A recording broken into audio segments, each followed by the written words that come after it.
Assalamualaikum warahmatullahi wabarakatuh. Selamat pagi anak-anak sekalian. Bagaimana kabar kalian pagi ini? Baik ya? Ya, alhamdulillah. Bapak juga dalam keadaan sehat walafiat. Amin. Oke, anak sekalian, untuk pelajaran hari ini kita akan melanjutkan pembahasan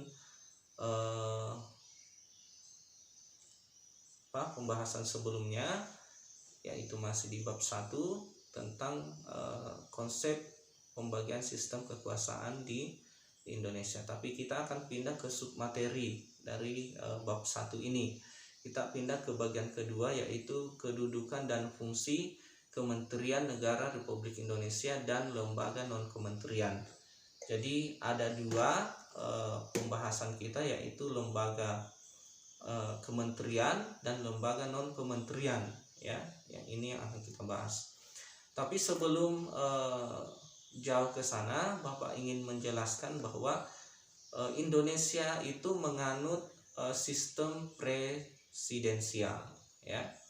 Jadi sistem presidensial. Kalian tentu sudah paham seperti apa itu sistem presidensial. Jadi dalam sistem presidensial, posisi presiden di negara itu sangat kuat, ya. Jadi posisi presiden itu sangat kuat. Dalam sistem presidensial, presiden memiliki dua kedudukan.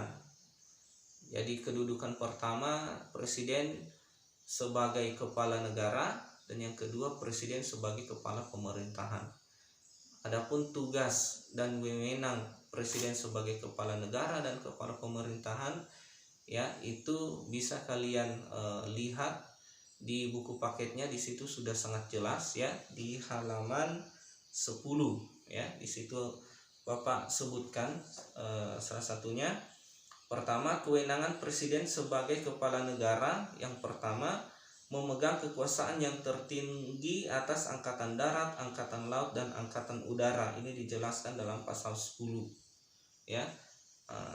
Kemudian salah satu contoh kewenangan presiden sebagai kepala pemerintahan, yaitu presiden memegang kekuasaan pemerintahan. Ini pasal 4 ayat 1, ya. Dan masih banyak lagi di situ kewenangan presiden sebagai kepala negara dan kepala pemerintahan, ya.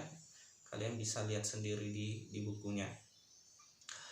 Nah, yang akan kita bahas di sini yaitu tentang lembaga kementerian dan lembaga non-kementerian, ya.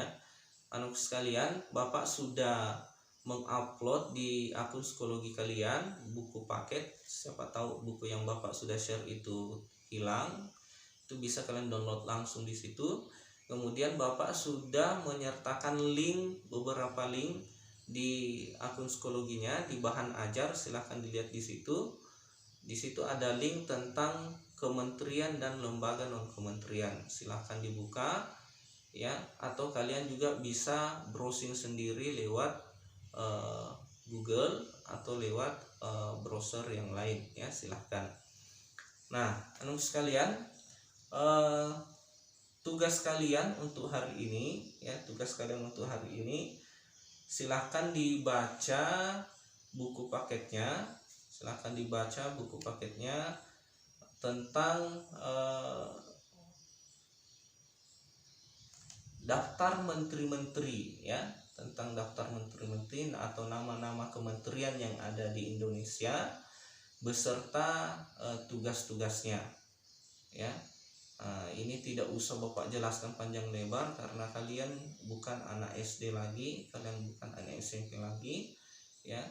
Kalian sudah tingkat atas. Silahkan dibaca buku paket dan link yang sudah Bapak share. Di situ sangat jelas nama-nama kementerian dan lembaga non-kementerian, ya. Silahkan dibaca. Kalau di buku paket kalian bisa lihat di halaman 15 itu ada klasifikasi Kementerian Negara Republik Indonesia, ya. Nah, untuk menunjang bacaan kalian, silahkan dibuka link yang Bapak share di bahan ajar di situ ada 2 link ya, silahkan dibuka ya, silahkan dibuka. Kemudian lembaga pemerintah non kementerian ada di halaman 19 buku paket. Di situ dijelaskan ada kurang lebih 31 lembaga non kementerian ya. Lembaga non kementerian ini adalah ya lembaga yang diatur dalam peraturan Presiden Republik Indonesia ya. Di situ kemudian biasanya lembaga negara non kementerian ini berada di bawah langsung menteri negara ya. Untuk lebih jelasnya silahkan dibaca bukunya. Kemudian setelah membaca buku, setelah kalian membrowsing materi kita hari ini, silahkan dikerjakan, dibuka bukunya halaman 18 ya, dibuka bukunya halaman 18 tabel 1.3 ya. Tabel 1.3 di situ ada nama kementerian dan tugasnya. Jadi ada 4 kementerian yang kalian harus cari adalah di situ kementerian koordinator sudah dituliskan. Kalian cukup mencari yang masuk dalam wilayah kementerian koordinator itu kementerian apa saja ya. Kemudian tugas kementerian koordinator itu apa aja ya. Situ ada 4 kementerian koordinator, silahkan dituliskan kementerian yang ada di bawahnya dan silahkan dituliskan tugas dari kementerian koordinator itu ya. Jadi bukan tugas setiap menteri, bukan. Nanti kalau tugas setiap menteri yang kalian tulis maka itu cukup panjang.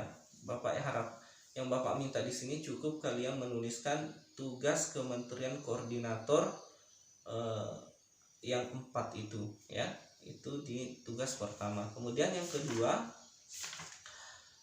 setelah membaca materi di tabel 1.4 ya, setelah membaca materi tentang lembaga negara non kementerian, silakan dikerjakan tabel 1.4 ya, identifikasi tugas dan fungsi dari lembaga-lembaga pemerintah non kementerian ya. Ada cukup banyak di situ lembaga non kementerian, ada kurang lebih tadi berapa, 31.